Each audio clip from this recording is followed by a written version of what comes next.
നമസ്കാരം. The path is the God എന്ന discussion സീരീസിൻ്റെ അടുത്ത സെഷനിലേക്ക് വീണ്ടും ഏവർക്കും സ്വാഗതം. നമുക്ക് ആദ്യം മെഡിറ്റേഷൻ ചെയ്യാം.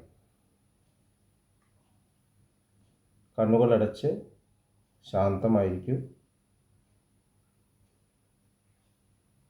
ഭൂമി മാതാവിനോടും സർവചരാചരങ്ങളോടും അന്തരീക്ഷത്തോടും കൃതജ്ഞത രേഖപ്പെടുത്തുന്നു.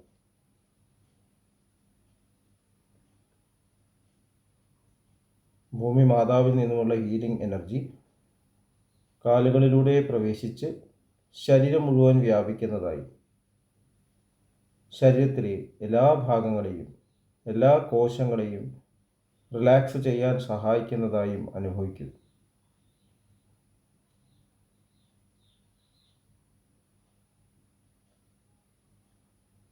ഇപ്പോൾ ശരീരം പൂർണ്ണമായും റിലാക്സ്ഡായി. ഈ റിലാക്സേഷൻ ഹൃദയത്തിൽ അനുഭവിക്കും.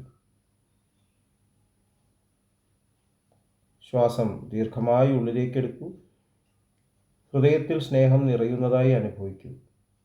ശ്വാസം പുറത്തേക്ക് വിടുമ്പോൾ സ്നേഹം പ്രപഞ്ചം മുഴുവൻ വ്യാപിക്കുന്നതായും അനുഭവിക്കൂ.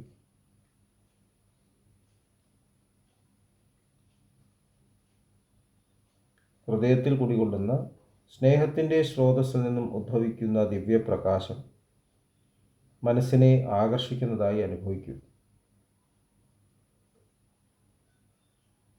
ആ ദിവ്യപ്രകാശത്തിൽ ധ്യാനം ആരംഭിക്കൂ. മനസ്സിൽ ചിന്തകൾ വരുന്നുണ്ടെങ്കിൽ മൃദുവായി അവയെ അവഗണിക്കുക. ദിവ്യപ്രകാശത്തിൽ ധ്യാനം തുടരുക. Please start meditation.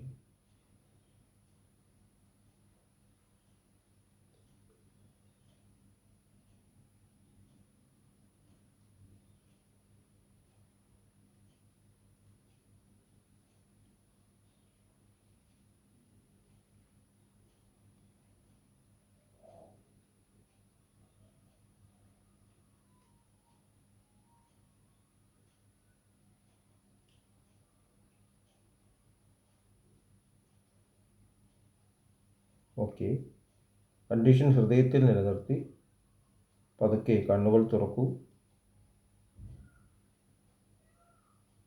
എല്ലാവരെയും ഹാർദമായി ഹാർട്ട്ഫുൾനെസ് സഹജമാർഗ് മെഡിറ്റേഷൻ സിസ്റ്റത്തിലേക്ക് സ്വാഗതം ചെയ്യുന്നു. എങ്ങനെ ജോയിൻ ചെയ്യാം എന്നതിൻ്റെ ഡീറ്റെയിൽസ് ഡിസ്ക്രിപ്ഷൻ ബോക്സിൽ കൊടുത്തിട്ടുണ്ട്. നമ്മൾ പ്രപഞ്ചത്തിലേക്ക് നോക്കിക്കഴിഞ്ഞാൽ പഠിക്കേണ്ട കാര്യങ്ങളൊക്കെ നമുക്ക് പഠിക്കാൻ സാധിക്കും. ഒബ്സർവേഷൻ സ്കിൽസ്, അതാണ് നമുക്ക് വേണ്ടത്. അതുപോലെ തന്നെ art of listening to nature. Babuji Maharaj പറയുന്നുണ്ട്, art of listening to nature. പ്രകൃതിയുടെ ഓരോ ചലനങ്ങളും സശ്രദ്ധം വീക്ഷിക്കുക. പഠിക്കാനുള്ളതെല്ലാം ഇവിടെ ഉണ്ട്. നമ്മൾ സ്കൂളിൽ പഠിക്കുന്നതും ഈ പ്രകൃതിയിൽ നിന്ന് പഠിച്ചിട്ടുള്ള കാര്യങ്ങൾ തന്നെയാണ്. അതിൻ്റെ ഒരു വളരെ ചെറിയ അംശം മാത്രമേ നമ്മൾ പഠിക്കുന്നുള്ളൂ. വേറൊന്നും പുതുതായിട്ട് പഠിക്കാനില്ല. നമ്മൾ ഈ നേച്ചർ എന്ന് പറയുമ്പോൾ യൂണിവേഴ്സ് മുഴുവൻ ഉൾപ്പെടുന്നു. അതിൻ്റെ നിയമങ്ങൾ ഉൾപ്പെടുന്നു. കണക്കും ഫിസിക്സും എല്ലാം ഉൾപ്പെടുന്നു. അതുമായിട്ട് ഇടപഴകുമ്പോൾ എങ്ങനെയാണ് നമ്മൾ ജീവിക്കേണ്ടത് എന്നുള്ളത് നമുക്ക് നോക്കിയാലറിയാം. ധർമ്മത്തെക്കുറിച്ച് നമ്മൾ സംസാരിച്ചു. എല്ലാം ധരിക്കുന്നത് ഫൗണ്ടേഷണൽ ആയിട്ടുള്ള ആ നിയമം, ലോ, യൂണിവേഴ്സിൽ എല്ലാം ആ ധർമ്മത്തെ ഫോളോ ചെയ്യുന്നു. നമ്മൾ ആറ്റംസ് തൊട്ട് നോക്കിയാലറിയാം. ആറ്റംസ് കമ്പൈൻ ചെയ്ത് മോളിക്യൂൾസ് ആവുന്നു. ഓരോ എലിമെൻസും അതിൻ്റെ സ്വഭാവം നിലനിർത്തുന്നു. അപ്പോൾ മോളിക്യൂൾസ് ഒരുമിച്ച് സഞ്ചരിക്കുമ്പോൾ അവർ തമ്മിൽ കോമ്പറ്റീഷനൊന്നുമില്ല. അവർ കോമ്പൗണ്ട്സ് ഉണ്ടാക്കുന്നു, അതിന്ന് കൂടുതൽ വലിയ സാധനങ്ങൾ ഉണ്ടാകുന്നു, മെറ്റീരിയൽ ഉണ്ടാകുന്നു, ഓർഗാനിസംസ് ഉണ്ടാകുന്നു.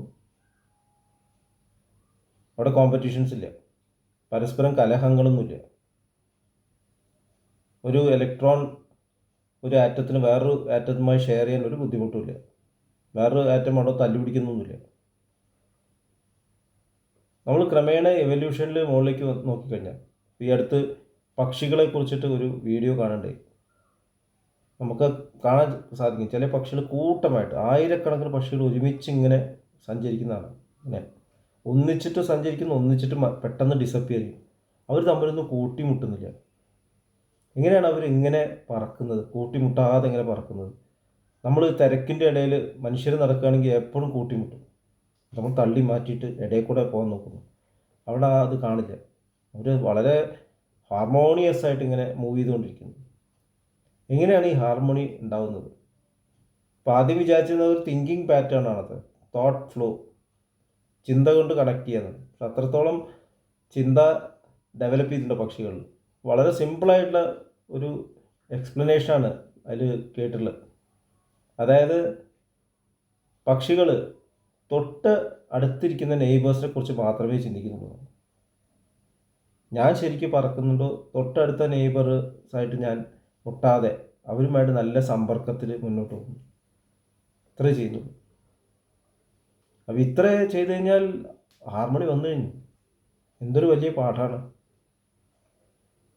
നമ്മൾ ലോകത്തിലെ പ്രശ്നങ്ങളെക്കുറിച്ച് ചർച്ച ചെയ്യുന്നു. ഇപ്പോൾ ഇലക്ഷൻ കഴിഞ്ഞുള്ളൂ. ഇലക്ഷനിൽ ആരാണ് ജയിച്ചത്, അതിനെക്കുറിച്ചൊക്കെ വലിയ ചർച്ചകളാണ്. ആരാണ് മന്ത്രിയാവേണ്ടത്, വീടുകളിലൊക്കെ ചർച്ചയാണ്. ചിലർ സത്യപ്രതിജ്ഞയുടെ ദിവസം ലീവൻ എടുക്കുന്നു എന്ന് കേട്ടിട്ടുണ്ട്, ജോലിക്ക് പോകാതെ. ഞങ്ങളൊരു കല്യാണ വിരുന്ന് ഇന്നലെ പോയി, കല്യാണ തലേദിവസം.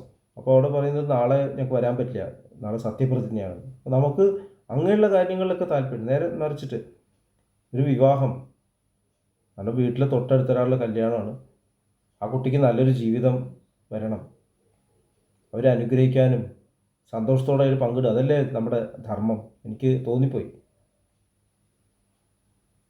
ലാൻഡ് സ്ലൈഡ്സ് ഒക്കെ ഉണ്ടായപ്പോൾ പല സ്ഥലങ്ങളിലും മണ്ണിടിഞ്ഞ് ഒരുപാട് ആൾ മരിച്ചു. അവിടേക്കൊക്കെ സംഭാവന ചെയ്യാൻ ഒരുപാട് ആൾക്കാരുണ്ട്. തൊട്ടപ്പുറത്തെ വീട്ടിൽ പെരയുടെ ഓട് പൊളിഞ്ഞു, മരം വീണു, അവിടെ സഹായിക്കില്ല. അത് നമ്മുടെ കൺസേൺ അല്ല.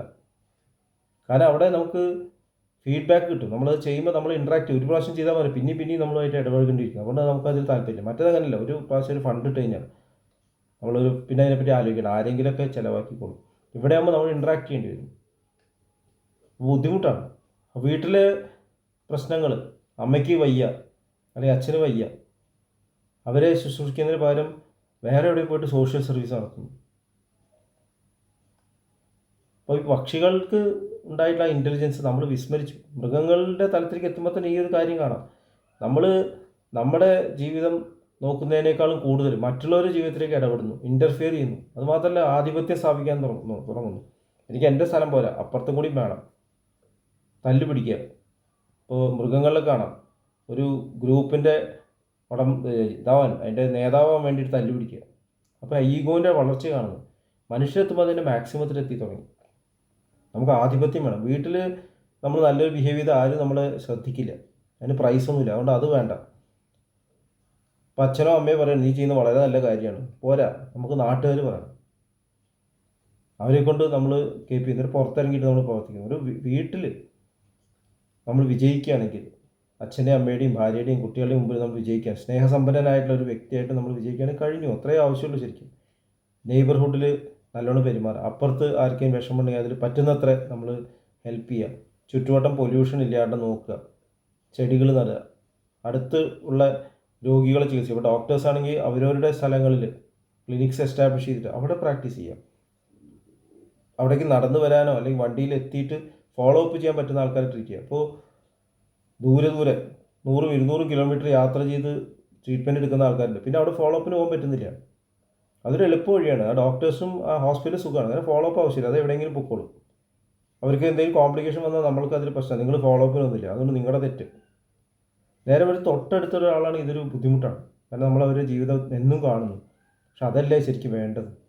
ഞാൻ മഹാത്മാഗാന്ധിജി പറഞ്ഞത്, മഹാത്മാഗാന്ധിജി ഹിന്ദ് സ്വരാജ് എന്നുള്ളൊരു പുസ്തകം എഴുതിയിരുന്നു. നമുക്കത് കേട്ട് കഴിഞ്ഞാൽ ഭ്രാന്താന്ന് തോന്നും. പക്ഷേ ആഴത്തിൽ ചിന്തിക്കുമ്പോൾ അതിൽ ഒരുപാട് കാര്യങ്ങൾ നമുക്ക് മനസ്സിലാക്കാനുണ്ട്.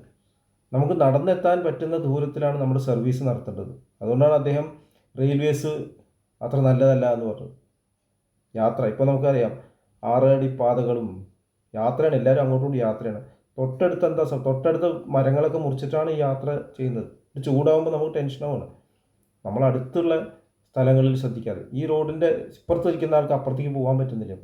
ഇപ്പോൾ നമ്മൾ ഈ മെയിൻ വലിയ റോഡിൽ കൂടെ പോകുമ്പോൾ ചിലർ ഇതൊക്കെ ചാടി കിടക്കുന്നതാണ്. കാരണം അപ്പുറത്താണ് അവരുടെ ബന്ധുക്കളോ കടകളോ ഉള്ളത്. അപ്പോൾ ഇതിൽ ആക്സിഡൻസ് ഉണ്ടാവും. ഇനി വഴിയിൽ ചായ കുടിക്കാനോ കാപ്പി കുടിക്കാനോ ഒന്നും സൗകര്യമില്ല, എവിടെയും ഇൻട്രാക്ഷൻ ഒന്നുമില്ല, ആരുമായിട്ട് ഇൻട്രാക്ഷൻ ഇല്ല. മറ്റങ്ങനെ ഇടയിൽ നിർത്തിയിട്ട് നമുക്കൊരു ചായക്കട കയറാം, ഇതൊന്നും ഇനി പോസിബിൾ അല്ലാതെ തുടങ്ങിയിരുന്നു. അപ്പോൾ നമ്മൾ ദൂരെയുള്ള കാര്യങ്ങൾ ചിന്തിച്ച് അടുത്തടുത്ത കാര്യങ്ങൾ വിസ്മരിക്കുകയാണ്, നമ്മൾ പ്രധാനപ്പെട്ട കാര്യങ്ങൾ വിസ്മരിക്കുകയാണ് എന്നാണ് തോന്നുന്നത്. അത് മാറിയിട്ട് അടുത്തുള്ള കാര്യങ്ങൾ അതിനേക്കാളും കൂടുതൽ അടുത്തുള്ള എൻ്റെ ഹൃദയവുമായിട്ട് സമ്പർക്കം പുലർത്തുക, ഹൃദയത്തിലേക്ക് കണക്ട് ചെയ്യുക. എൻ്റെ ഇവിടെയാണ് കറക്ഷൻസ് കൊണ്ടുവരുന്നത്. പുറം ലോകത്തിനെ നമുക്ക് നന്നാക്കാൻ വേണ്ടി എന്ത് വേണേൽ ചെയ്യാം, അതൊരു രക്ഷപ്പെടൽ മാത്രമാണ്. നേരെ ഒരു അടുത്ത് കുടുംബവും നെയ്ബർഹുഡും ശ്രദ്ധിക്കുക, അവിടെ മാറ്റങ്ങൾ കൊണ്ടുവരിക, ഹൃദയത്തിലേക്ക് തിരിയുക, ഇവിടെ മാറ്റങ്ങൾ. ഇത് കുറച്ച് ബുദ്ധിമുട്ടുള്ള കാര്യമായിട്ട് നമുക്ക് തോന്നുന്നു. കാരണം ഇവിടെ പാരിതോഷികങ്ങളില്ല, പ്രൈസുകളില്ല, അവാർഡുകളില്ല. പക്ഷേ നമുക്ക് ജീവിതത്തിൽ എപ്പോഴും ഒരു സന്തോഷവും സമാധാനവും ശാന്തിയും ഉണ്ടാവും എന്നുള്ളതിന് സംശയമില്ല. അപ്പോൾ എഡ്യൂക്കേഷൻ പ്രോസസ്സിൽ ഈ ഒരു കാര്യം, നമ്മൾ പഠിച്ച കാര്യങ്ങൾ ഏറ്റവും ബേസിക് ആയിട്ടുള്ള തലത്തിൽ നമുക്ക് ഉപയോഗിക്കാൻ പഠിക്കുന്ന രീതിയിൽ എഡ്യൂക്കേഷൻ സിസ്റ്റം കൊണ്ടുവന്നാൽ മനുഷ്യരാശിയുടെ വളർച്ച ഉണ്ടാവും. അങ്ങനെ ക്രമേണ മദർ തെരേസ പറഞ്ഞ മതി, അറ്റ്ലാന്റിക് ഓഷ്യനിൽ ഒരു ഓളം സൃഷ്ടിക്കണ എൻ്റെ കിണറ്റിൽ കല്ലിട്ടാൽ മതി. ഞാൻ എൻ്റെ ഫാമിലിയിലും എൻ്റെ നെയ്ബർഹുഡിലും നന്മ ചെയ്ത് ആ നന്മയുടെ അലകൾ ഇങ്ങനെ സ്പ്രെഡ് ചെയ്തുകൊണ്ടിരിക്കുക. അങ്ങനെ ലോകം ഒരു ഹാർമോണിയസ് ആയിട്ടുള്ള ഒരു സ്ഥലമായി മാറും. ഇതാണ് ഹാർട്ട്ഫുൾനെസ് പറയുന്നത്. ഇതാണ് മഹാത്മാഗാന്ധിജി നമ്മളെ പഠിപ്പിച്ചത്. ഇത്രയും പറഞ്ഞുകൊണ്ട് ഇന്നത്തെ ഡിസ്കഷൻ ഇവിടെ അവസാനിപ്പിക്കാം. അടുത്ത സെഷൻ വരെ വിട വാങ്ങുന്നു. നന്ദി, നമസ്കാരം.